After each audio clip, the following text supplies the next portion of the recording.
ৰাষ্ট্ৰীয় একতা দিৱস হিচাপে উদযাপন কৰা হৈছে। শিৱসাগৰ জিলা প্ৰশাসনৰ উদ্যোগত ঐতিহাসিক বৰ্ডিং খেলপথাৰত এয়া আমাৰ মাজত আহি উপস্থিত হৈছেহি। উপস্থিত হোৱাৰ লগে লগে তেখেতে আৰক্ষী বাহিনীৰ চালামী গ্ৰহণ কৰাৰ পিছত পেৰেড পৰিদৰ্শন কৰিব। श्रीमान, राष्ट्रीय एकता दिवस परेड आपके निरीक्षण के लिए हाजिर है। ठीक है।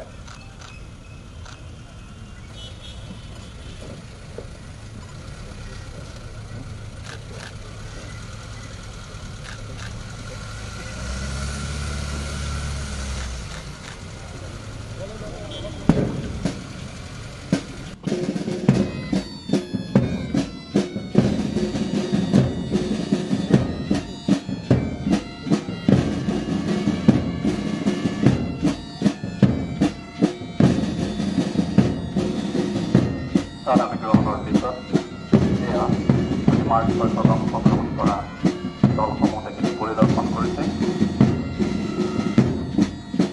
আজি মাৰ্চ পাষ্টত অংশগ্ৰহণ কৰিছে CRPF platoon, CISF, 1st APBN, 3rd APBN, Sivasagar DBR, Jorhat DF আৰু বেংক প্লাটুন হিচাপে উপস্থিত আছে 1st APBN লেকিন পুখুৰী নাজিৰা।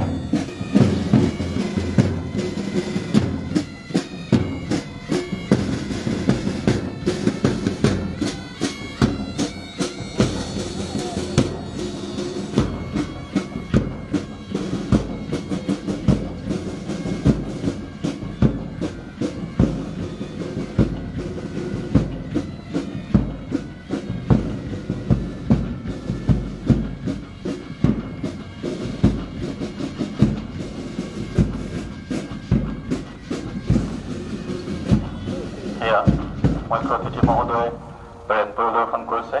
श्रीमान, परेड को कूच करने की आज्ञा प्रदान करे। आज्ञा है। दल যোৰহাট DF আৰু বেংক প্লাটুন হিচাপে অংশগ্ৰহণ কৰিছে প্ৰথম অসম আৰক্ষী বাহিনী বেগেৰী পুখুৰী। এয়া প্ৰথমটো দল আহি মুখ্য অতিথি মহোদয়ৰ ওচৰত উপস্থিত হৈছেহি। CRPF platoon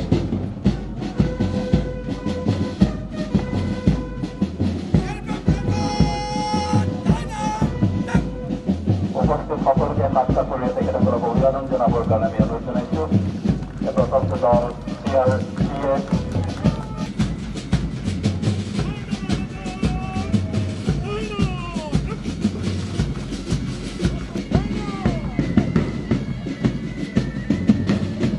Jorhat district executive force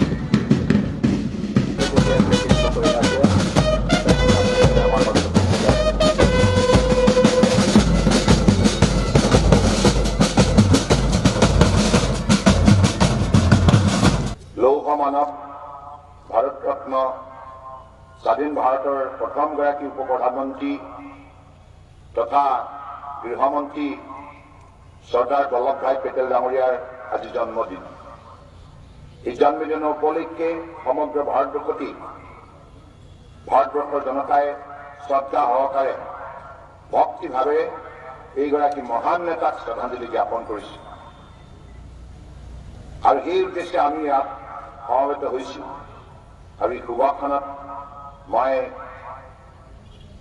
লৌহ মানৱ ভাৰতবৰ্ষৰ আধুনিক ভেটি নিৰ্মাণ কৰোঁতা চৰ্দাৰ বল্লভভাই পেটেলদেৱলৈ গভীৰ শ্ৰদ্ধাঞ্জলি জ্ঞাপন কৰিছোঁ। তেখেতৰ আদৰ্শৰে আজি মাননীয় প্ৰধানমন্ত্ৰী নৰেন্দ্ৰ মোদী ডাঙৰীয়াই ভাৰতবৰ্ষক বিশ্বৰ বুকুত শ্ৰেষ্ঠ ৰাষ্ট্ৰ হিচাপে গঢ় দিয়াৰ লক্ষ্য স্থিৰ কৰিছে। যিগৰাকী মহান নেতাই ভাৰতবৰ্ষৰ সৰু বৰ সুৰা সকলোবিলাক ৰাজ্যক একত্ৰিত কৰি ভাৰতবৰ্ষৰ গণতন্ত্ৰৰ শক্তিশালী ভেটি প্ৰতিষ্ঠা কৰিছিল আৰু সেইখন ৰাষ্ট্ৰক এতিয়া বিশ্ব শ্ৰেষ্ঠ ৰাষ্ট্ৰ হিচাপে গঢ় দিয়াৰ যি লক্ষ্য স্থিৰ কৰিছে মাননীয় প্ৰধানমন্ত্ৰী নৰেন্দ্ৰ মোদী ডাঙৰীয়াই, সেই লক্ষ্যত উপনীত হ'বৰ বাবে আমি প্ৰত্যেকগৰাকী ভাৰতীয় নাগৰিকে সংকল্পবদ্ধ হ'ব লাগিব। দৃঢ়তাৰে আমাৰ ৰাষ্ট্ৰভক্তি ৰাষ্ট্ৰ সেৱা কামত আত্মনিয়োগ কৰিব লাগিব। দেশৰ একতা অখণ্ডতা আৰু সাৰ্বভৌমত্বৰ বাবে সম্পূৰ্ণৰূপে সমৰ্পিত হৈ কাম কৰাৰ বাবে প্ৰতিজ্ঞাবদ্ধ হ'ব লাগিব, প্ৰতিটো সময়তে প্ৰস্তুত থাকিব লাগিব। এইখন দেশৰ জনতাই বিশ্বৰ বুকুত অভিলেখ স্থাপন কৰিব পাৰে। এইখন ৰাষ্ট্ৰৰ যি সম্পদ সম্ভাৱনা শক্তি আছে, ৬০০০ বছৰীয়া সভ্যতা, সাংস্কৃতিক সামাজিক আধ্যাত্মিক পৰম্পৰা আছে, মূল্যবোধ আছে। গতিকে এই সকলোবিলাক মানৱীয় অস্ত্ৰ আগন্তুক দিনত এক ভাৰত শ্ৰেষ্ঠ ভাৰত নিৰ্মাণ কৰাৰ ক্ষেত্ৰত প্ৰতিগৰাকী ভাৰতীয় নাগৰিকে দায়বদ্ধতাৰে দায়িত্ব সহকাৰে দেশৰ স্বাৰ্থত কঠোৰ পৰিশ্ৰমৰ সাধনাত মগ্ন হ'ব লাগিব। বৰ্তমান সময়ত মাননীয় প্ৰধানমন্ত্ৰী ডাঙৰীয়াই ভাৰতবৰ্ষৰ জনগণক আত্মনিৰ্ভৰ ভাৰত অভিযানত দৃঢ়তাৰে অংশগ্ৰহণ কৰাৰ বাবে আহ্বান জনাইছে। গতিকে আজিৰ শুভক্ষণত আমিও অসমৰ বুকুত বৰাক ব্ৰহ্মপুত্ৰ পাহাৰ ভৈয়াম ৩৬খন জিলাত বসবাস কৰা সকলো জাতি জনগোষ্ঠী ভাষা ভাষী ধৰ্মাৱলী লোকে ঐক্যবদ্ধ প্ৰচেষ্টাৰে চৰ্দাৰ বল্লভ ভাই পেটেলৰ আদৰ্শৰে আমি একত্ৰিত হৈ কঠোৰ পৰিশ্ৰমৰ দ্বাৰা আমিও আত্মনিৰ্ভৰ অসম নিৰ্মাণ কৰিব লাগিব। সকলো সম্ভৱ, কেৱল ইচ্ছা শক্তিৰ প্ৰয়োজন। আৰু এই প্ৰবল ইচ্ছা শক্তিৰ সৃষ্টি হ'ব নিষ্ঠা আৰু সততাৰে কঠোৰ পৰিশ্ৰমৰ যোগেদি। মাননীয় প্ৰধানমন্ত্ৰী ডাঙৰীয়াই বিশ্বাস কৰে কৰ্ম সংস্কৃতিত। তেখেতে কয় কঠোৰ পৰিশ্ৰমৰ যোগেদি সেই পৰিৱৰ্তন সম্ভৱ। গতিকে সেইবাবে আমাৰ পূৰ্বপুৰুষসকলে জীৱন কালত যি কঠোৰ পৰিশ্ৰমৰ সাধনাৰ যোগেদি অসাধ্য সাধন কৰি গৈছিল, আমাৰ বাবে সুন্দৰ ভৱিষ্যত ৰচনা কৰি গৈছিল, সেইসকল পূৰ্বপুৰুষৰ আদৰ্শৰে আমিও কন্যাকুমাৰীৰ পৰা কাশ্মীৰলৈকে, অৰুণাচল প্ৰদেশৰ পৰা গুজৰাটলৈকে সকলো ৰাজ্যত আৰু কেন্দ্ৰীয় শাসিত অঞ্চলত বসবাস কৰা জনগণে ঐক্যবদ্ধভাৱে আমাৰ দেশৰ মহানতা বৃদ্ধি কৰিব লাগিব। এইখন ৰাষ্ট্ৰৰ যিমান মানৱীয় গুণ আছে, এই গুণৰ দ্বাৰা আমি বিশ্ব গুৰু স্থানত নিজকে প্ৰতিষ্ঠা কৰিব পাৰোঁ। সেই লক্ষ্যৰে আমি আমাৰ দেশৰ প্ৰতিখন ৰাজ্যক গঢ় দিব লাগিব। আমি অসম ভূমিত সংকল্পবদ্ধ হৈছো। আমাৰ উঠি অহা যুৱক যুৱতী ছাত্ৰ ছাত্ৰীয়ে আগন্তুক দিনত শিক্ষাৰ যোগেদি জ্ঞান অৰ্জন কৰি শক্তিশালী ব্যক্তিত্ব অধিকাৰী হৈ ক্ৰীড়াৰ যোগেদি মানৱতাৰ বাতাবৰণ বিশ্ববুকুত প্ৰেৰণ কৰি আৰু সাংস্কৃতিক চিন্তা চৰ্চাৰ যোগেদি এটা উন্নত সাংস্কৃতিক মনৰ অধিকাৰী হয় প্ৰবল শক্তিৰে বিশ্বজয় কৰাৰ দিশত অগ্ৰসৰ হ'ব লাগিব।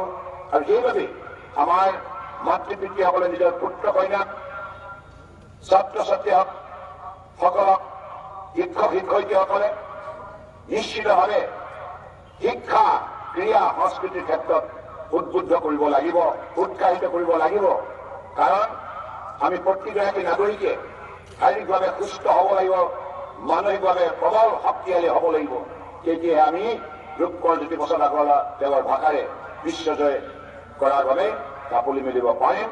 গতিকে আজিৰ শুভক্ষণত শিৱসাগৰ জিলাৰ প্ৰশাসনৰ দ্বাৰা আয়োজিত আজি এই ৰাষ্ট্ৰীয় একতা দিৱসৰ অনুষ্ঠানত পৰম শ্ৰদ্ধাৰ আমাৰ শিৱসাগৰবাসী ৰাইজে উপস্থিত থাকি যিখিনি আন্তৰিকতাৰ সহযোগিতা আগবঢ়ালে তাৰ বাবে মই তেখেতসকলক ধন্যবাদ জনাইছো। সাংবাদিক বন্ধুসকল, আপোনালোকেও আমাক প্ৰতিটো মুহূৰ্ততে দিহা পৰামৰ্শ আৰু গঠনমূলক সমালোচনাৰ দ্বাৰা সতৰ্ক সজাগ কৰি ৰাইজৰ স্বাৰ্থত কাম কৰাৰ বাবে যি অনুপ্ৰেৰণা যোগাই আছে তাৰ বাবে মই আপোনালোককো ধন্যবাদ জনাইছো।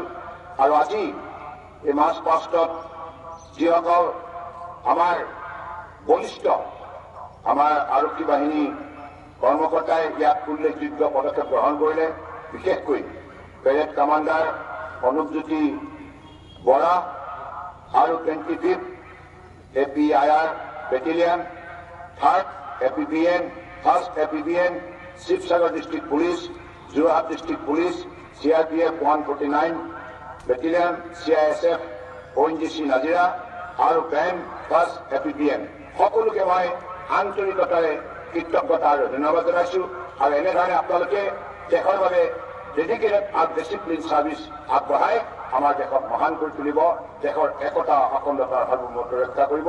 তাকেই কামনা কৰি মই মোৰ বক্তব্য সামৰিলো। ধন্যবাদ। জয় অসম, জয় হিন্দ।